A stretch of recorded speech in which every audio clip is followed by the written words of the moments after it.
Hey there, this is Allie at the Benicia Public Library, and I'm coming to you to talk about the December craft kits. So let's do that. Let's look at those.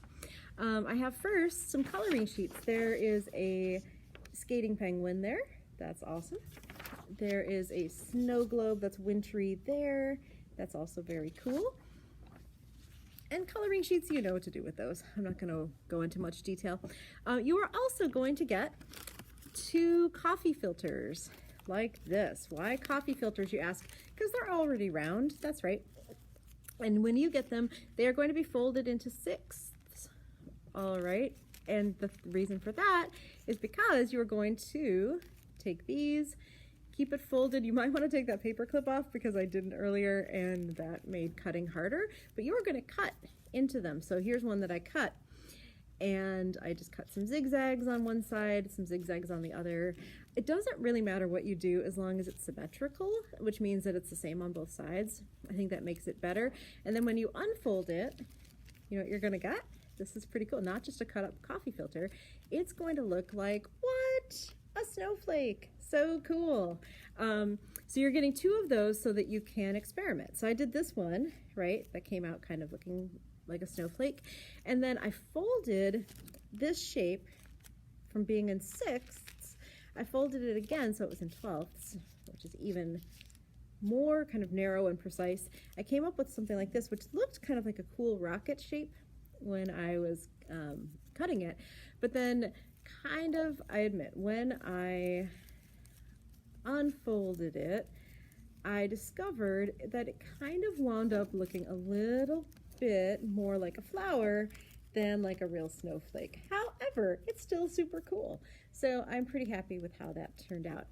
But anyway, we're sending you 2 of those kind of basic starter snowflake shapes so that you can do whatever. You can also, if you are small or adults, if you don't have kid-friendly scissors, you can also tear coffee filters. You can rip them. It doesn't look as symmetrical, but it kind of has this like raggedy, melty snow look, which is pretty cool.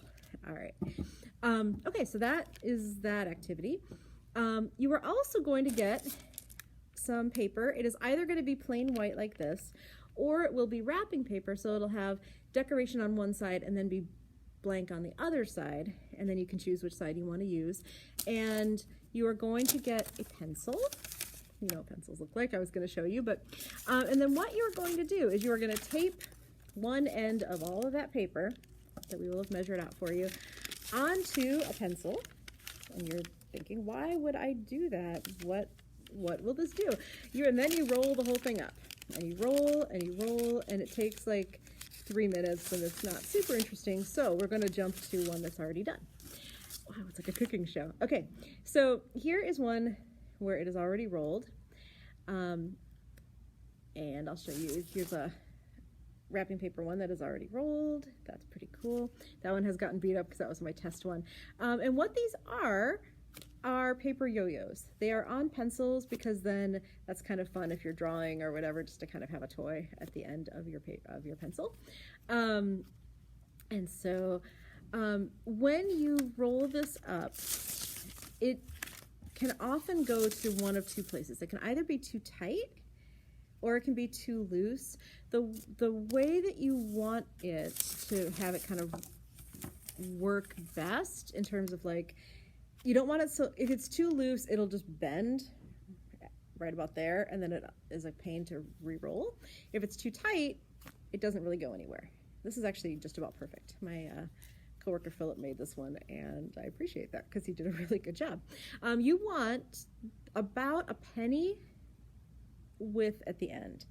So if a penny fits on and it is just about a penny's width, that is just about perfect in terms of how much tension you want and how loose it should be. All right, so hopefully you have a penny somewhere around the house, and then you can measure that.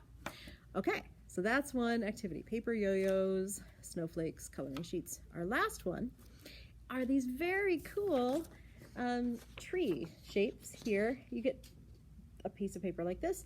The bottom here should be cut straight, like cut that as well as you can. Everything else, if you decide that you want to kind of go outside the lines and make these look more like branches, if you want to cut so that they're straight and they don't have the branches sticking out, like the sides of it don't matter. The bottoms really should be flat, and then these lines also should be cut straight. So this is good cutting practice.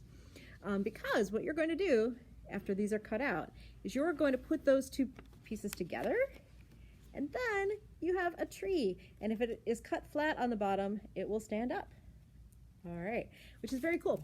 And so then you could decorate it with like cotton balls to make snow, or you could use, you know, white marker or whiteout or white crayon to make it look like it's snowy. You could draw animals or birds onto it to make it look like they're in the tree there. You have a lot of things that you could do with this tree, and then you get to figure out what those are.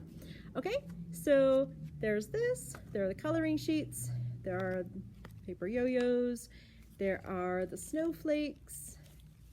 All right, lots of different things that you can try this month. And so there you go. That's the last one for this year. That's the December craft kit, and then we'll see you again in January. Thanks so much. Bye-bye.